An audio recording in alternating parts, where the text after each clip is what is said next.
الذي قال تبارك الذي جعل في السماء بروجا وجعل فيها سراجا وقمرا منيرا أشهد أن لا إله إلا الله وحده لا شريك له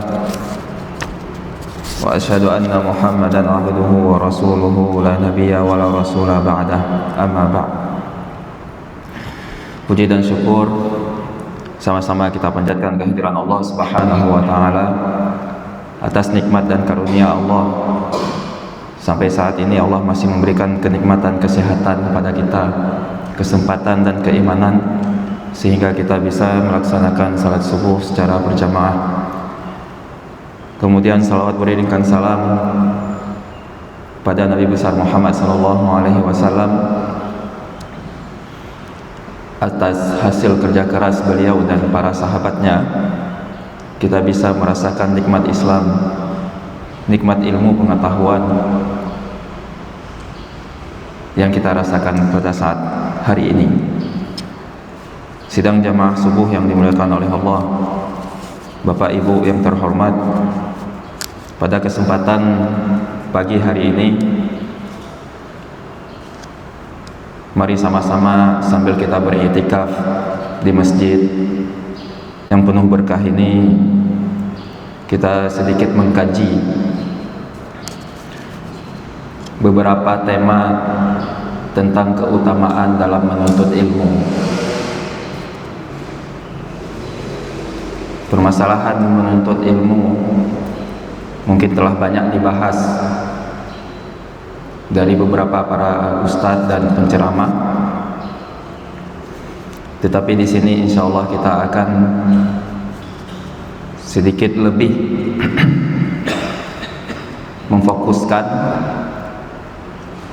tentang keutamaan-keutamaan dalam menuntut ilmu, baik itu bagi anak muda, baik itu bagi remaja dan pada orang tua. Bapak Ibu yang dimuliakan oleh Allah Subhanahu wa taala, Islam adalah agama ilmu. Islam mencela orang-orang yang tidak punya ilmu, sehingga Islam melarang kaumnya dan umatnya berjalan di muka bumi ini tanpa ilmu, beribadah tanpa ilmu, bergerak tanpa ilmu. Satu-satunya agama yang masih bertahan dan menjunjung tinggi kemuliaan keilmuan itu adalah agama Islam. Tidak ada agama di muka bumi ini yang memposisikan ilmu pengetahuan di atas segalanya. Bapak Ibu yang dimuliakan oleh Allah, 2 bulan yang lalu saya pernah mendapatkan satu kabar, dan kabar ini sedikit memiriskan, bahkan sangat menyedihkan.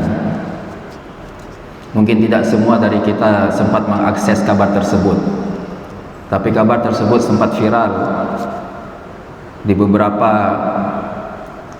media yang ada di internet, yaitu kejadian di sebuah negara pada hari Jumat, yang mana pada saat hari itu sedang berjalannya khutbah. Kemudian terjadi keributan yang dahsyat di dalam masjid, dikarenakan ada salah miskomunikasi antara 2 khatib yang diundang dalam satu hari. Jadi di masjid tersebut memang terkenal ada 2 kubu. Jadi satu kubu mengundang khatibnya sendiri, dan kelompok B itu mengundang khatibnya sendiri. Sebenarnya tidak terlalu bermasalah jika komunikasinya itu berjalan baik, tapi qadarullah pada hari itu khatib yang diundang adalah kelompok B, sehingga kelompok B tidak ada konfirmasi di saat hari itu maka diundanglah dari kelompok A. Ketika Jumat datang waktunya, maka berdirilah khatib kelompok A. Ternyata khatib kelompok B juga sudah berada di dalam masjid, tapi tidak diketahui orangnya. Nah, sedang khatib atau khutbah Jumat berjalan, tiba-tiba salah seorang kelompok dari B ini berdiri dan mengatakan bahwasanya khutbahnya tidak sah. Lalu dia mengatakan, ini khatib kelompok B ada di dalam masjid, silakan untuk menggantikan kelompok khatib yang baru saja di mimbar. Majulah yang kelompok B ini, lalu mengambil mic dengan paksa dan dia khutbah.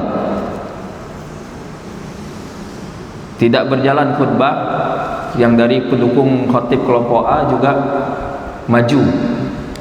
Dia katakan ini khutbah sudah sah, tidak perlu lagi diganti. Akhirnya dari awal keributan itu terjadi hanya mulut dengan mulut, perdebatan terjadi hanya dengan lisan. Kemudian berubah, berkembang menjadi saling dorong-mendorong di dalam masjid. Kemudian makin berkembang lagi, itu saling lempar sajadah, kemudian semua fasilitas masjid dicabut dan dilempar. Bahkan di situ ada kayak sutroh kayu, itu pun jadi bahan lemparan antara dua kubu masjid di dalam satu masjid. Dan yang sedihnya adalah kejadian ini direkam dan kemudian orang-orang kan melihat